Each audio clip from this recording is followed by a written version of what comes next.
桃园分局昨暗甲环保局做伙执行检讨专案，来了违规改车发出噪音的车短短3点钟，就开出超过2万块的罚单，收到红单的车爱去检验。暗时4月正正，一寡乌多摆车秀过，实在正吵。有一寡是违规改装引领、排气管，抑个人装较大声的喇叭，装大拍插目的头顶电火。唔但制造噪音，影响民众生活安宁，也危害道路安全。突然有车子呼啸而过的话，我们车上有小朋友都会被吓到，或是说走在路上，对，就是很容易受到惊吓。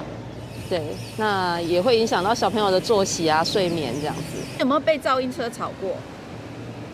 当然有啊，就是紧闭门窗啊，像这边有时候也会有啊。所以有时候觉得很困扰，对不对？当然困扰啊。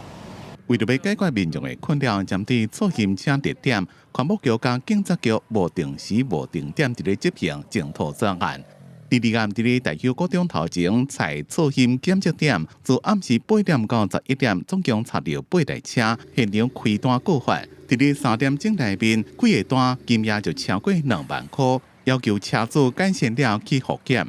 改装噪音车计查获8辆，裁罚金额为22500元。